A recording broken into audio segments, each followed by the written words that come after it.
Good morning everyone, কেমন আছো তোমরা? আশা করি ভালো আছো, সুস্থ আছো। আমি চন্দ্রানী চলে এসেছি আর একটা নতুন ভিডিওর সাথে। দেখে নিশ্চয়ই অবাক হচ্ছে তোমরা, মাথা মুড়ি টুড়ি দিয়ে কি করছে। তো দেখো, এখন আমি এসেছি ফুল তুলতেই। দেখো, দেখছো গাছে ফুল রয়ে গেছে, সব ফুল তুলতে। এখন অত ভালো দেখা যাবে না, ফুলগুলো এখনও ভালো করে ফোটেনি। এই দেখো, তো ফুল তুলতে যেহেতু এখন মানে ভোরের দিকটায় শিশির পড়ছে, এখন 6টা এখনও বাজেনি, তো সেই জন্যে মাথাটা একটু মুড়ি দিয়ে নিয়েছি যাতে মাথায় শিশিরটা না পড়ে।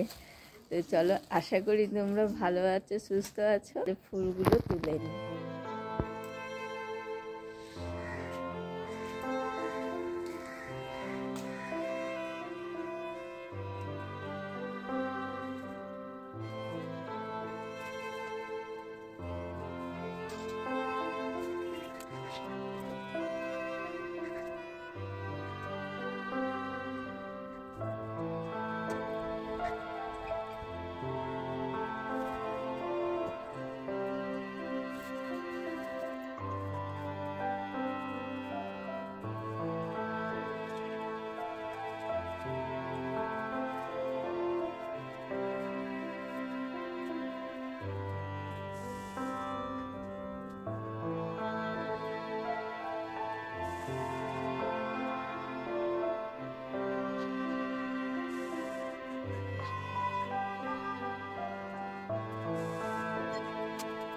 এখানে দেখো, এইগুলো প্যান্ডেলের ফুল, এগুলো দিয়ে প্যান্ডেল সাজানো হয়েছিল আমাদের। তো সেই ফুলগুলো দেখো ধুয়েছিলাম কালকে, ধুয়ে না এখানেই মেলে দিয়েছিলাম, জল ঝরে গেছে। আর এদিকে দেখো, আমি ঠাকুরের মায়ের যে গলার যে মালাগুলো, সেগুলো সব ধুয়ে দিয়েছিলাম আজকে সকালবেলা।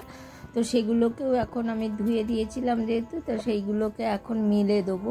এইগুলো এবারে সব গুছিয়ে গাছিয়ে আবার ধুয়ে পাকলে সব রেখে দেবো, আবার গুছিয়ে রেখে দিলে আবার পরের বছর সব এইগুলো কাজে লাগে। এই সব কাজ করতে কত সময় যায় বলো? সকালবেলা উঠে ঠাকুরের কাজ করতে আমার প্রচুরটা সময় যায়, তোমরা তো জানোই যারা যারা আমার ব্লগ দেখো। আজকে আমার কাছে ফুল ফুটেছে, দেখো এতগুলো টগর ফুল।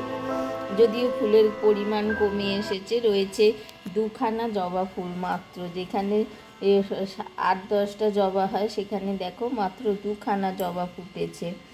আর রয়েছে দেখো সাদা জবা, আর এইখানে রয়েছে দেখো শরতের ফুল, আমাদের প্রিয় শিউলি ফুল। তার সাথে রয়েছে 2টো অপরাজিতা আর সামান্য কিছু টগর।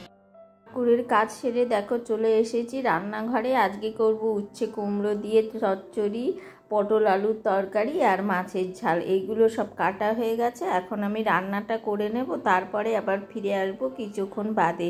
তো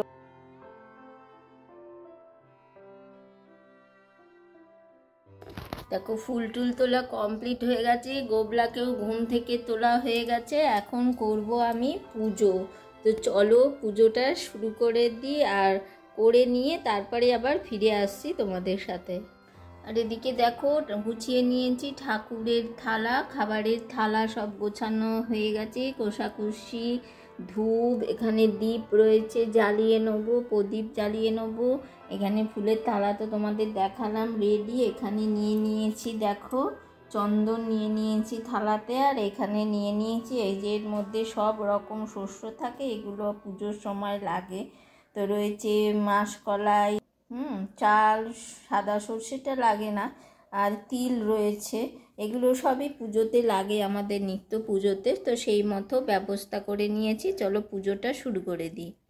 পুজো পাঠ দেখো কমপ্লিট হয়ে গেছে। গোবলাদের সুন্দর করে জামা কাপড় করিয়ে ফুল দিয়ে একদম বসিয়ে দিয়েছি। এখন আপাতত তো থালাতেই বসাচ্ছি, কেন যেহেতু আমার ঠাকুরের জায়গাটা এখনও রেডি করা হয়নি, তো সেই জন্যে। তো আজকের ভিডিওটা তোমাদের কেমন লাগলো অবশ্যই জানিও, লাইক কমেন্ট শেয়ার করতে ভুলো না কিন্তু। আর যারা নতুন বন্ধু আছো তারা আমার চ্যানেলটা আজকে না অবশ্যই সাবস্ক্রাইব করে পাশে তৈরি করব। তার জন্য দেখো বাটিতে বসিয়ে দিয়েছি জল, আর তার মধ্যে একটু এলাচ ফুটতে দিয়েছি। আর জলের মধ্যে দিয়ে দেবো পরিমাণ মতো চিনি। চিনিটা তোমরা নিজেদের আন্দাজ মতোই, যেমন সবারই তো রান্না করো, সবারই আইডিয়া আছে, পরিমাণ মতো একটু চিনি দিয়ে ভালো করে শিরা তৈরি করে নেব। আর এখানে দেখো নিয়ে এসেছি একটা 500 গ্রামের এটা বোঁদের প্যাকেট। শুকনো বোঁদে আর কি, যেটা ভাজা পাওয়া যায় সেই ভাজা বোঁদেটা নিয়ে এসে আমি এই শিরায় দিয়ে ঠাকুরের জন্য বোঁদে তৈরি করব।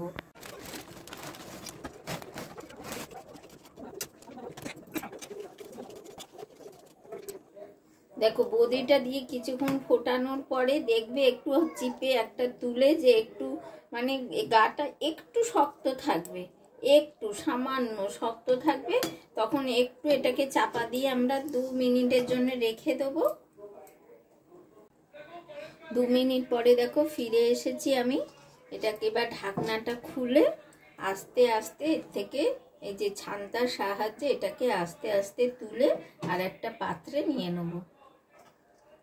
এই দেখো তৈরি হয়ে গেল ঘরে ঠাকুরের নরম তুলতুলে বোঁদে। তোমরা এইভাবে ঘরে বানিয়ে দেখতে পারো, আশা করি ভালো হবে। একদম দেখো ঝরঝরে হয়ে যাবে, যেটুকু শুকনো শুকনো মানে একটু শক্ত শক্ত ছিল সেটা রস ভরে এই দেখো সুন্দর ঝুরঝুরে হয়ে গেছে। দেখছো, এইভাবে তোমরাও বানিয়ে নিতে পারো ঠাকুরের জন্য ঘরে নরম তুলতুলে বোঁদে।